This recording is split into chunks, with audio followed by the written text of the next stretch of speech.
that when he performed the injection, he has to be awake. So that requires the levels go quite low before the next injection. And that's what I was going to follow up with. So although the femoral blood levels in this scenario are reached at these various points, correct, where I'm pointing? That is correct. The levels are dropping quickly in order for him to be at a state where he could be awake to give another dose. Again, it's dropped to 0.5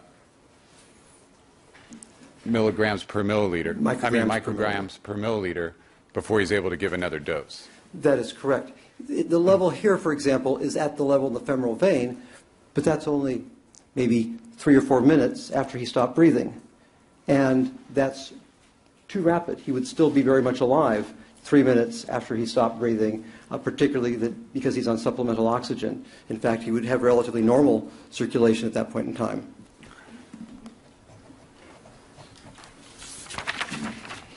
Now, did you also analyze then the scenario where Conrad Murray is giving repeated injections? Yes, I did.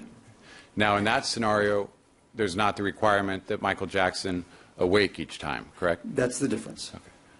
So in this scenario, then, you've on your slide, you have 6 injections, 50 milligrams each. Correct. Can you describe what takes place under this scenario? So the notion was that there was a 1-to-1 dilution in a 10 cc syringe. So there were 5 cc's of propofol and 5 cc's of lidocaine. So the syringe was half full of propofol. And what I'm simulating here is an injection at time 0, goes up to a peak, and then at 5 minutes, there's another injection, which goes up, comes down, and the difference here is that Michael Jackson doesn't have to wake up after each injection. So from any point on here, he is at risk of not breathing. And with the continued administration of drug, one can see that there are multiple points where he could, in fact, let's say he stopped breathing here and died here. You would get the concentration in the femoral vein. So when you remove the restriction of self-injection, which requires him to be awake, and create a scenario where Conrad Murray repeatedly pushes drug in, it's rather easy to construct a scenario where at the time of death, the femoral concentration was the level that was recorded by the coroner on autopsy.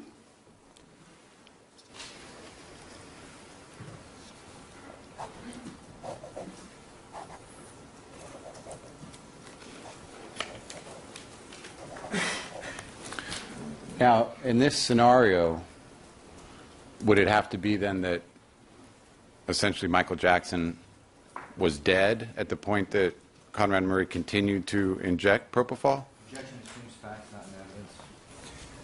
Making the assumptions. Based on a hypothetical. Re-ask the question, please. Sustain. In this scenario, Yes.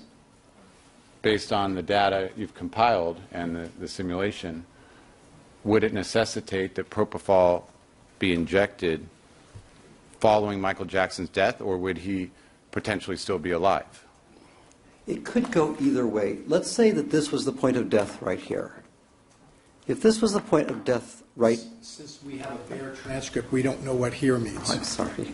Go ahead. Let us say that he... Well, no, you can refer to the diagram, but Let us say that his circulation stopped, and that's what I mean by death. That his cardiac circulation, his blood stopped circulating. And let's say that that happened at this point right here.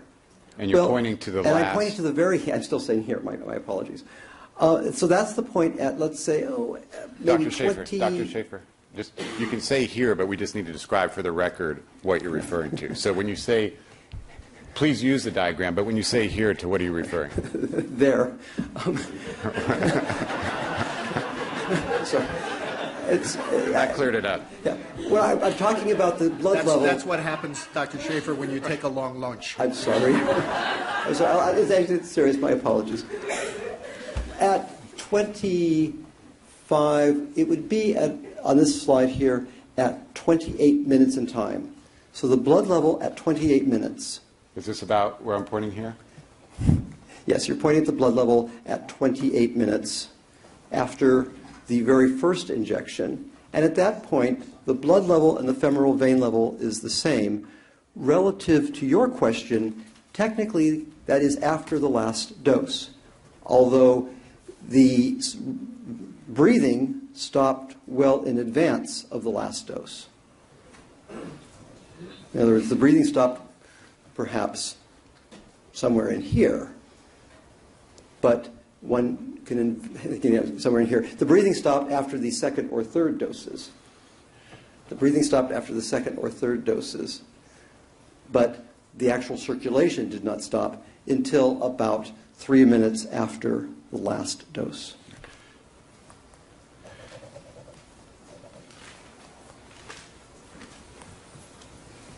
Would Michael Jackson be alive under this scenario? No. Okay.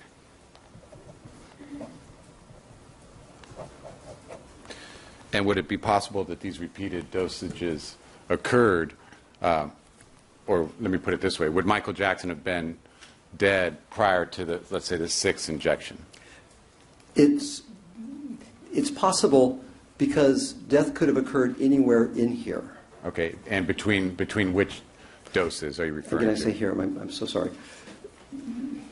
Michael Jackson could have stopped breathing at 1 minute, died by about 15 minutes, and thus the last 3 doses were given to Michael Jackson when there was no circulation. It could have been as early as that. So based on the pharmacokinetics and the data in this case, this scenario could explain the femoral blood of 2.6. Correct. It's the first one that has given us a plausible femoral concentration of 2.6 on autopsy. Now, going through the scenarios you've reviewed for us, first was the 25 milligrams, essentially a bolus dose of 25 milligrams. Yes. Okay. And you rejected that because it never even reaches, at any point, does it reach the femoral level of 2.6, correct? It never reaches a femoral level of 2.6. Not enough drug. You went through a scenario where there was a bolus dose of 50 milligrams, and you rejected that. Yes. And why did you reject that? Same thing. At the time of death, the femoral blood level is too low. Because of the 10-minute window? Because of the 10-minute window, at the time of death, the concentration of propofol in the blood is way below what was measured on autopsy. And the 10-minute window you're using, that's conservative? I mean, it could be longer. Extremely correct? conservative. It's an extremely conservative estimate. Okay. So you rejected the 50 milligram bolus scenario. Yes. You then analyzed the 100 milligram bolus scenario. That would be assuming a full syringe with no lidocaine. Correct. Straight propofol. And Correct. You rejected that. Correct. And why? Again, at the time of death, the level is quite low because of the rapid clearance, the rapid removal of propofol from the blood. The level is simply not high enough. You then walked us through a couple of scenarios with self-injection Yes. as the basis. And first one was 6 injections of 50 milligrams each. And again, here you're talking about self-injection, so Michael Jackson would have to reawake each time, correct? Correct. Okay. And you rejected this scenario. Correct. And can you Because no matter how many times he self-injects in this scenario, the requirement to wake up puts a limit on what the concentration can be after the point that he stops breathing, and 10 minutes are allowed for the circulation to come to a stop. And so in each case, the levels are too low. Because each time he reawakes, it's dropping quickly. That is exactly correct. And this also, this type of scenario, of course, this specific scenario would require a time period in your scenario of about 3 hours, is that? That is correct. So you rejected that scenario. You then took us through 6 injections of 100 milligrams each, again by self-injection, and again rejected that scenario. And could you explain why? Yes. May I first just correct that that's an hour and a half there. I'm sorry, hour and a half. Exact same explanation. Even if you're injecting 100 milligrams repeatedly, the requirement to wake up before the next injection limits where you're starting to a level of about 0.5 at the most. And because you've limited the starting point to a point where Michael Jackson is awake, 10 minutes later, even with a dose of 100 milligrams, the level in the femoral blood is way below what the coroner measured. You then walked us through a scenario where Dr. Murray injected repeated 50 milligram dosages. Yes. And again, this would have to assume that Michael Jackson was laying down, he's knocked out from the drug, and Dr. Murray is just repeatedly injecting more propofol in him despite the fact that he hasn't reawakened. Correct. Okay. And based on the pharmacokinetics and the data, this is supported. This is supported by the pharmacokinetic data, at least here, provides a mechanism whereby we might have a concentration of 2.6 on autopsy. And it's the only scenario so far that supports that. Okay. And although the data supports that, you believe there was a more plausible scenario as to what transpired. Yes, I just cannot imagine, under any circumstances, why somebody would sit and give boluses of drug to a patient who is unconscious. It doesn't make any sense. So, although supported by the data, based on all the evidence, you reject that scenario. Yes, I cannot imagine that that would actually be done by anybody. Did you, after analyzing all the data and the evidence and the statements and everything available in this case, did you come up with a scenario that you feel is consistent with all of the evidence, including the femoral blood levels, including the propofol shipments, et cetera? Yes. And did you model that? Yes. And can you describe what is shown in this slide? This is an infusion, a drip of propofol. It's a drip. Again, there are no records. Pardon me. There are no records.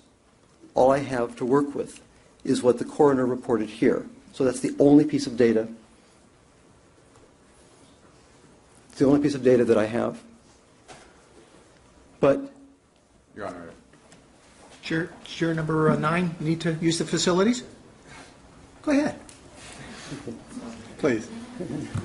Does anyone else, any of the other jurors need to use the facilities? Nobody else? Give us a moment, please.